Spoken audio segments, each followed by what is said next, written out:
Good morning everyone. आज class 11th Hindi. मैं मुकेश मिश्रा आप सभी लोगों को हिंदी विषय से संबंधित कुछ चीज़ों का अध्ययन करवाऊंगा। सर्वप्रथम हम माता सरस्वती जी को प्रणाम करते हैं और अपने अध्ययन को क्रमशः आगे बढ़ाते हैं।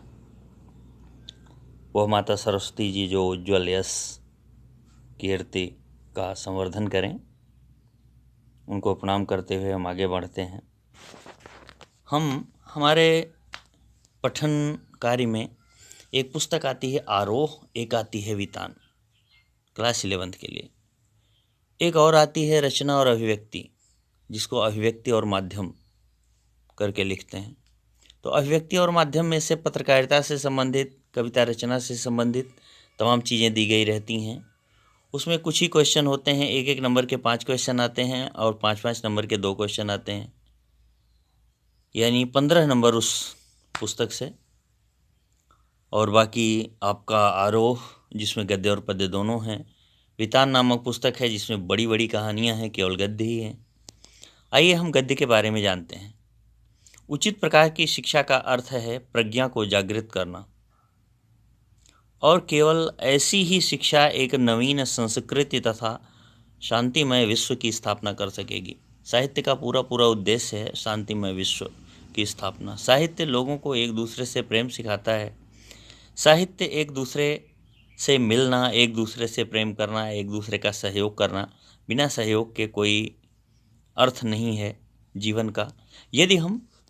यदि हम कभी गलती कर जाएं तो हमें जिस दिन गलती का एहसास हो जाए उस दिन हमें माफ़ी मांगने में हिचकना नहीं चाहिए। हम अपनी गलती के बाद भी अगर लंबी लंबी बातें करें तो ये हमारी बेवकूफ़ी की निशानी के सिवाय कुछ नहीं है। अलानाहक कहे गए लंबे लंबे वाक्य, बिना मतलब के, हैसियत से बहुत अधिक बढ़ चढ़ के की गई बातें केवल बेवकूफ़ी की निशानी है, बाकी कुछ नहीं।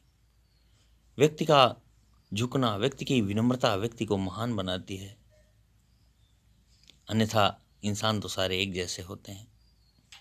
तो उचित प्रकार की शिक्षा का अर्थ है प्रज्ञा को जागृत करना। प्रज्ञा जागृत करना माने तीक्ष्ण बुद्धि का जागृत हो जाना, व्यक्ति में मानवता का जागृत हो जाना, समन्वित जीवन का पोषण करना।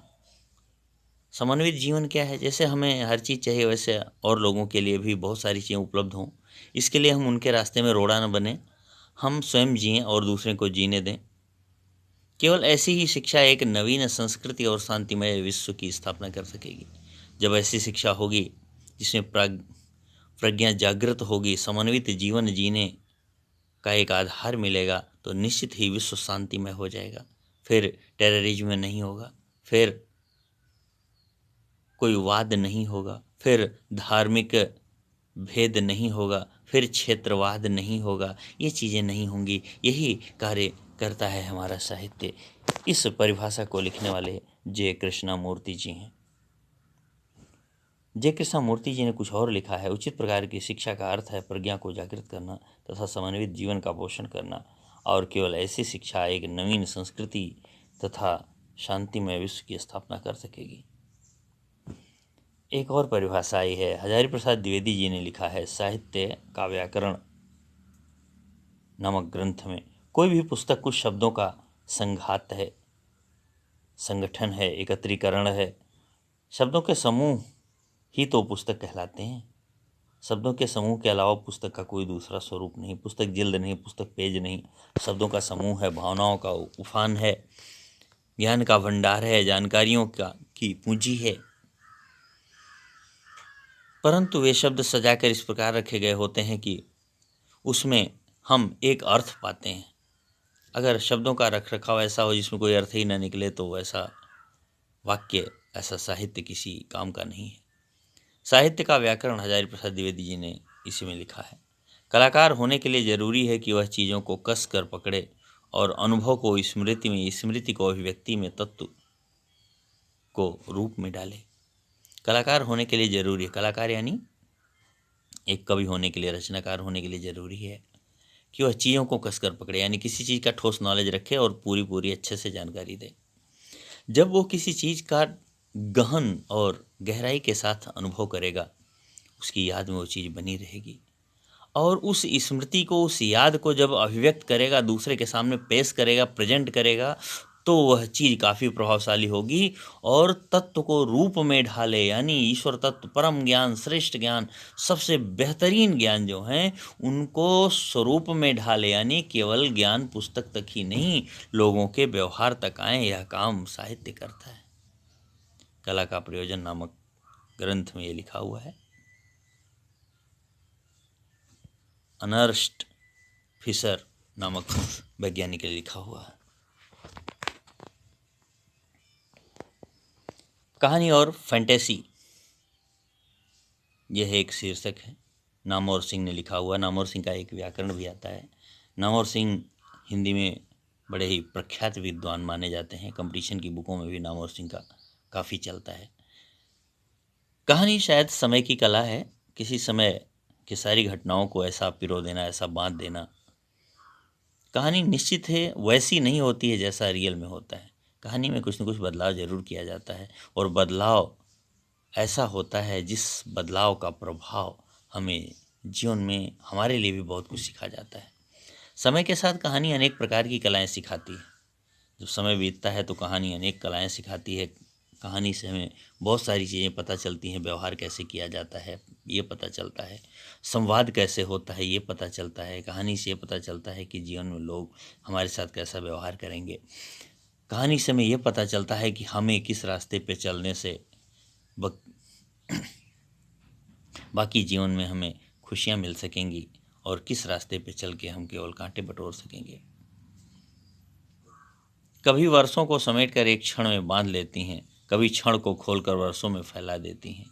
कभी समय के दायरे को तोड़ती हैं तो कभी टुकड़ों को जोड़कर एक दायरा बनाती हैं। ये हैं कहानियाँ।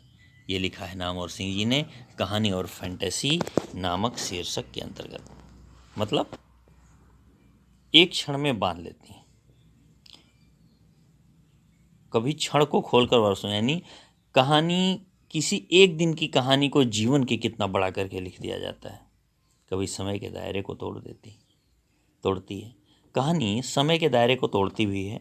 समय का दायरा उस कहानी के आधार पे नहीं रह जाता, बहुत लंबे समय को एक सूत्र में पिरो देती हैं। कभी क्षण को खोलकर वर्षों में फैला देती है। कभी समय के दायरे को तोड़ती है, कभी टुकड़ों को जोड़कर एक दायरा बना देती है। कभी छोटे छोटे टुकड़ों को जोड़ करके एक दायरा बनाना माने एक गैपिंग बना देना।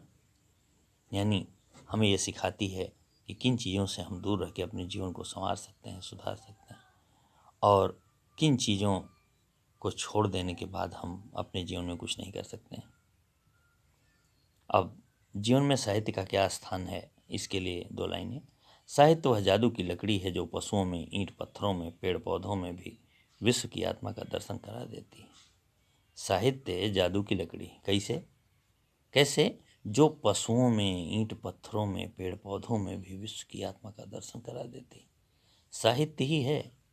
जैसे आप लोग 9th में पढ़े हैं, बैलों के माध्यम से भी मानव मूल्यों का प्रदर्शन किया गया है।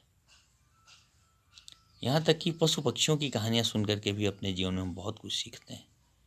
पेड़ पौधों में भी विश्व आत्मा का दर्शन, यानी पेड़ पौधों में भी ईश्वर तत्व है। पेड़ पौधे भी परोपकार करते हैं। आपने देखा होगा, कहीं लिखा हुआ मिला था, वृक्ष कबहु नहीं फल भखे, नदी न संचय नीर, परमारथ के कारणे साधुन धरा शरीर।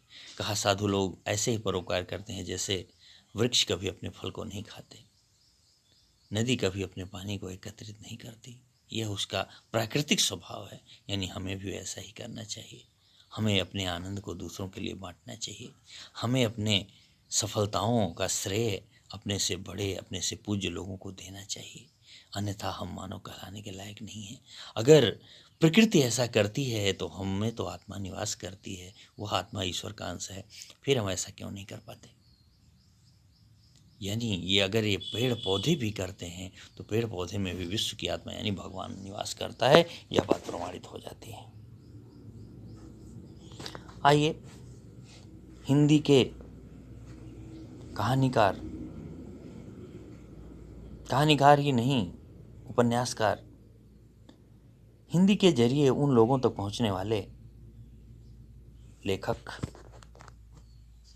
जिन्होंने बहुत कुछ दिया हमें, जिन्होंने उस तबके को, उस समाज को भी पूरे समाज से जोड़ दिया जिसकी तरफ कोई निगाह उठा के नहीं देखता था। मूल नाम इनका धनपत राय था, लेकिन धनपत राय जानने वाले बहुत कम हैं, प्रेमचंद जी ही सब जानते हैं। मूल नाम धनपत राय, जन्म सन 1880, ग्राम लमही, प्रदेश उत्तर प्रदेश। इनकी रचनाएं हैं सेवा सदन, प्रेम आश्रम, रंगभूमि निर्मला, कायाकल्प, गबन, कर्मभूमि, गोदान। ये उपन्यास हैं। ये सारे उपन्यास एक से एक हैं। सेवा सदन, प्रेमाश्रम, रंगभूमि निर्मला, कायाकल्प, गबन, कर्मभूमि, गोदान उपन्यास। सोजे वतन, मानसरोवर 8 खंड में है। गुप्त धन कहानियों का संग्रह है। करबला, संग्राम प्रेम की देवी, ये नाटक है। कुछ विचार, विविध प्रसंग, ये निबंध संग्रह है। मृत्यु इनकी 1936 में हो गई। भारत स्वतंत्र नहीं हो पाया, उसके पहले प्रेमचंद जी दुनिया को छोड़ के चले गए। प्रेमचंद जी हिंदी कथा साहित्य के शिखर पुरुष माने जाते हैं। कथा साहित्य के इस शिखर पुरुष का बचपन अभाव में बीता। अगर अभाव में नहीं बीता होता, प्रभाव में बीता होता, तो ऐसा स्वरूप हमारे सामने नहीं निकल के आता। एक लेखक इतना उम्दा नहीं होता। स्कूली शिक्षा पूरी करने के बाद पारिवारिक समस्याओं के कारण जैसे तैसे बीए तक पढ़ाई की, यानी बीए तक पढ़ाने के लिए भी इनके पास पैसे नहीं थे, इनके घर वालों के पास। आप बीए का अर्थ ये न समझिए कि इंग्लिश मीडियम, हिंदी मीडियम। जिस बीए में शायद आज के युग में जितने पैसे में 1 साल का खर्चा हो रहा है, शायद उतने में ये बीए में सब कर लेते, पैसा बच भी जाता। इसके बावजूद बीए तक पढ़ाई जैसे तैसे की। अंग्रेजी में एमए करना चाहते थे, लेकिन जीवन यापन के लिए नौकरी करनी पड़ी। अब घर वाले सपोर्ट नहीं कर सके। सरकारी नौकरी मिली भी, लेकिन महात्मा गांधी के असहयोग आंदोलन में सक्रिय होने के कारण त्यागपत्र देना पड़ा। असहयोग आंदोलन में भाग लेना था, सरकारी नौकरी छोड़ दिए और असहयोग आंदोलन में चले गए। ऐसे लोग थे पहले के। आजकल तो दुनिया छोड़ करके भी नौकरी कर लेते हैं, लेकिन तब नौकरी छोड़ करके भी दुनिया के लिए काम कर लेते थे। ये मानवता नहीं, महामानव की श्रेणी में लाने के लिए पर्याप्त है। राष्ट्रीय आंदोलन से जुड़ने के बावजूद लेखक कार्य सुचारू रूप से चलता रहा। यानी केवल लेखनी से ही इन्होंने नहीं लिखा, जीवन में भी करके दिखाया कि वास्तव में लोगों के लिए बहुत कुछ किया जाना चाहिए। पत्नी शिवरानी देवी के साथ अंग्रेजों के खिलाफ आंदोलन में हिस्सा लेते रहे। उनके जीवन का राजनीतिक संघर्ष उनकी रचनाओं में सामाजिक संघर्ष बनकर सामने आया, जिसमें जीवन का यथार्थ और आदर्श दोनों था। हिंदी साहित्य के इतिहास में कहानी और उपन्यास की विधा के विकास का काल विभाजन प्रेमचंद जी को केंद्र में रखकर किया जाता है। उपन्यास की विधा, उपन्यास जो लिखा जाता है उसका विकास काल प्रेमचंद जी को केंद्र में रखकर किया जाता है। यानी प्रेमचंद जी उपन्यास लेखन में अपना एक बहुत प्रमुख स्थान रखते थे, धुरी जैसे थे। प्रेमचंद पूर्व युग, प्रेमचंद युग, प्रेमचंदोत्तर युग, ये 3 युग उपन्यासकारों का रहा। प्रेमचंद पूर्व युग यानी प्रेमचंद जी को बीच में कर दिया, तो ये दिखाया कि प्रेमचंद जी के पहले लोग उपन्यास कैसे रचे, अब प्रेमचंद जी के समय में लोग कैसे उपन्यास रचे, अब प्रेमचंद जी के बाद किस तरह से लोग उपन्यास रचे।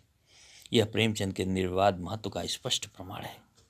ये महत्ववान थे, अन्यथा इनके नाम पे ही युग को 3 भागों में कैसे बांटा जाता। वस्तुतः वास्तव में प्रेमचंद ही पहले रचनाकार हैं जिन्होंने कहानी और उपन्यास की विधा को कल्पना और रोमानियत के दुधलके से निकालकर, कल्पना और रोमानियत ही नहीं, कहानी केवल कल्पना होती थी, इन्होंने कहा नहीं, कल्पना नहीं, असलियत जीवन को भी कहानी के रूप में पेश किया जाए। रोमानियत, रोंगटे खड़े कर देने वाली।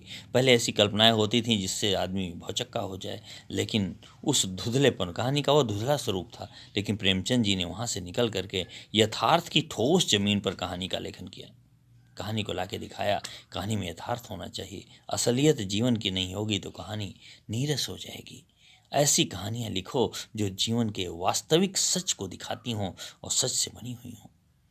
यथार्थ की जमीन से जुड़कर कहानी किस्सा गोई तक सीमित न रहकर पढ़ने पढ़ाने की परंपरा से जुड़ी। यानी केवल किस्सा सुनाने के लिए नहीं रह गया, बल्कि किस्सा सुनाने के बजाय जीवन में कुछ सीखने के लिए भी कहानी का उपयोग होने लगा। इसमें उनकी हिंदुस्तानी, हिंदी, उर्दू मिश्रित भाषा का योगदान रहा। इन्होंने हिंदी को भी अपनाया, उर्दू को भी अपनाया। उनके यहाँ हिंदुस्तानी भाषा अपने पूरे ठाट बाट और जातीय स्वरूप के साथ आई है।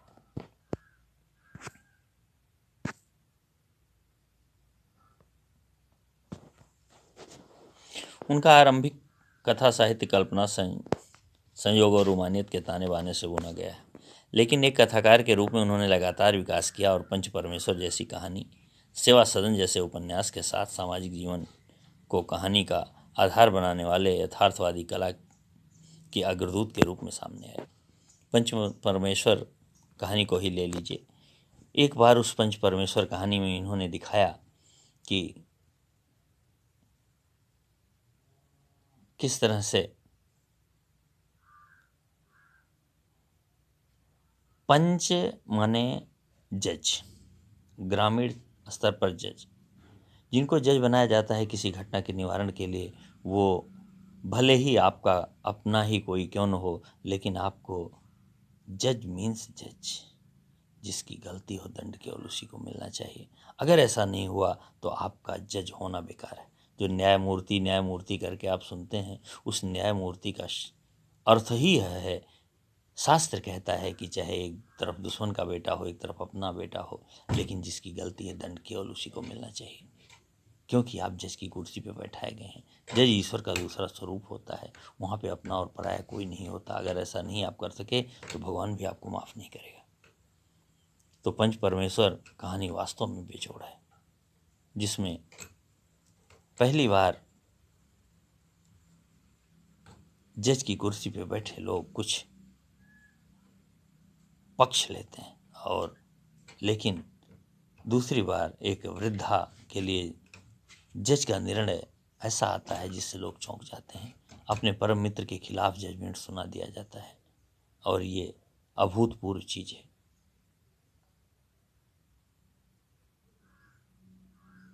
यथार्थवाद के भीतर भी आदर्शोन्मुख यथार्थवाद से आलोचनात्मक यथार्थवाद तक की, यथार्थवाद के अंदर भी इन्होंने काम किया।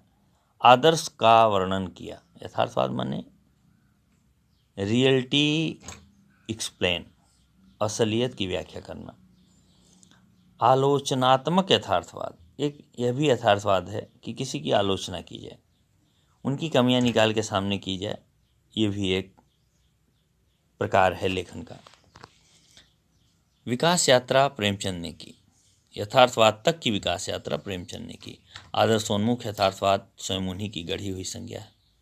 इन्होंने ही आदर्शोन्मुख यथार्थवाद का नाम दिया।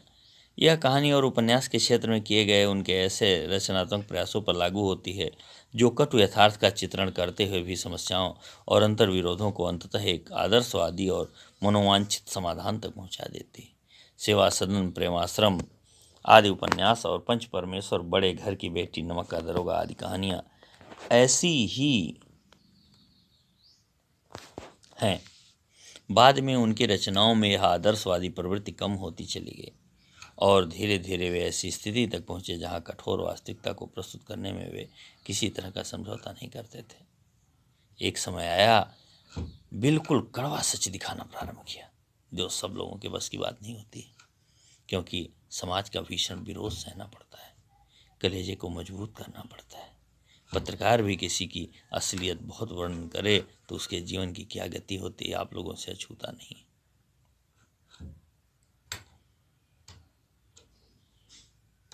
बाद में उनकी रचनाओं में आदर्शवादी प्रवृत्ति कम हो गई, आदर्शवादिता ये छोड़ दिए, कम लिखने लगे और धीरे धीरे वे ऐसी स्थिति तक पहुंचते हैं जहां कठोर वास्तविकता को प्रस्तुत करने में वे किसी तरह का समझौता नहीं करते।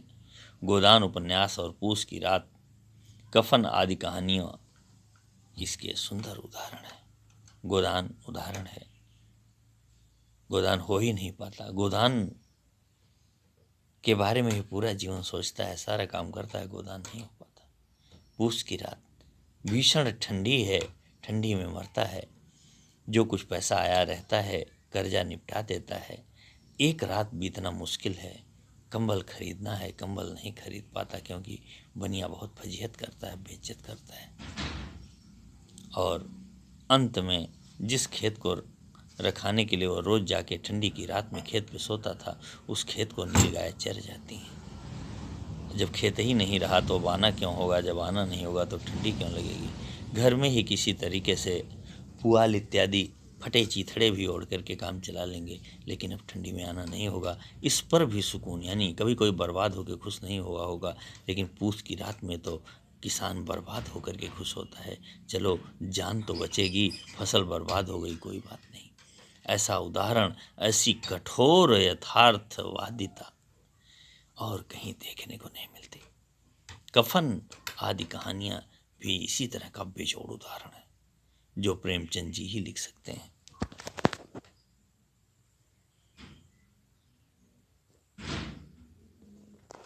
आइए आपको जो पढ़ना है उसकी थोड़ी सी समीक्षा कर लेते हैं। यहाँ दी गई कहानी नमक का दरोगा प्रथम प्रकाशन 1914 ईस्वी में हुआ था।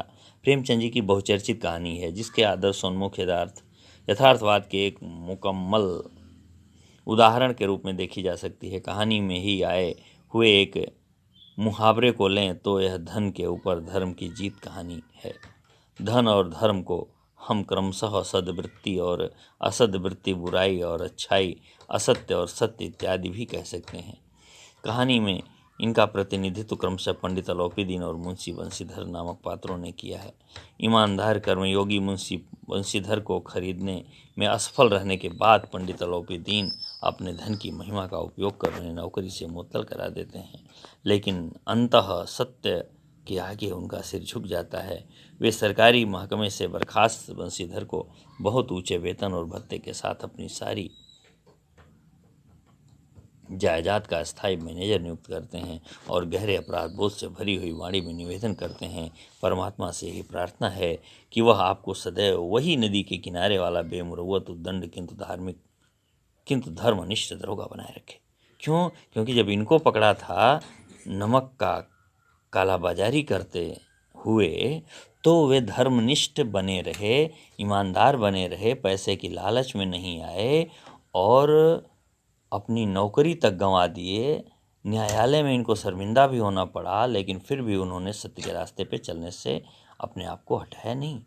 तो वे जब पंडित अलौपीदीन एक बार धन का प्रयोग करके मुंशी बंशीधर जी को नौकरी से निकलवा देते हैं, यानी उनकी जीत हो जाती है, न्यायालय में जीत जाते हैं, सारा कुछ होता है, लेकिन उनकी आत्मा उन्हें कोसती है और अंत में वे आके दरोगा साहब को, जो कि नौकरी से हटा दिए गए हैं, उनको ले जाके अपने पूरी संपत्ति का स्थायी मैनेजर, बढ़िया वेतन, निवास, सब कुछ देते हैं, यानी उनको भरपूर सम्मान दिया। उन्हें लगा कि ये ऐसे ही रहें तो अच्छा है, इतने ईमानदार लोग मिलते कहाँ हैं, ऐसे ईमानदार व्यक्ति से जीतना उचित नहीं है, ऐसे ईमानदार व्यक्ति को मान देना उचित है, ऐसे ईमानदार व्यक्ति का अपमान करने की सोचना तो दूर, माफ़ी मांग लेना उचित है। ऐसे ईमानदार को ऐसा सम्मान दिया जाना चाहिए ताकि हमारा खुद का भी सम्मान बढ़े।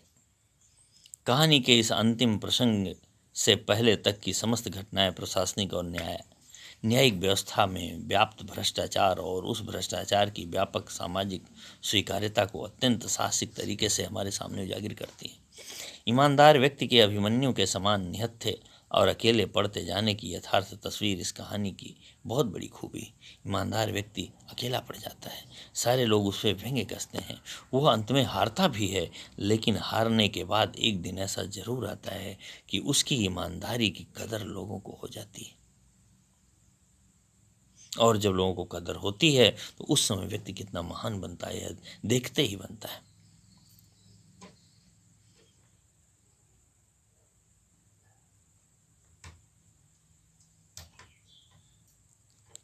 यथार्थ की तस्वीर जो प्रेमचंद जी ने खींची है, यही इस कहानी की सबसे बड़ी खूबी है। किंतु प्रेमचंद इस संदेश पर कहानी को ख़त्म नहीं करना चाहते, क्योंकि उस दौर में वो मानते हैं कि ऐसा यथार्थवाद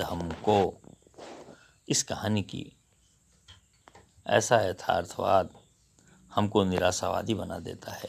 मानव चरित्र पर से हमारा विश्वास उठ जाता है, हमको चारों तरफ बुराई नजर आने लगती है। उपन्यास शीर्षक निबंध से इस कहानी का अंत सत्य की जीत के साथ होता है, जो कि होना भी चाहिए। सत्य कभी भी हार नहीं सकता, सत्य धुंधला हो सकता है, सत्य मिट नहीं सकता, इसमें कहीं कोई दो राय नहीं है। सत्य के द्वारा की गई कमाई हो सकता है आपको छोटी लगे, लेकिन उससे कभी आपका सुकून और चैन छीन नहीं सकता। और असत्य के द्वारा कमाई ना तो उसको कमाने में चैन और सुकून रहेगा, ना तो उसका उपभोग करने में चैन और सुकून रहेगा। वह नष्ट होगी, आपके और भी धन को लेकर नष्ट हो जाएगी। लेकिन सत्य के द्वारा कमाई गई कमाई, कम भले हो छोटी भले हो, नींद और सुकून जो देगी वो कभी किसी दूसरी चीज़ में नहीं हो सकता।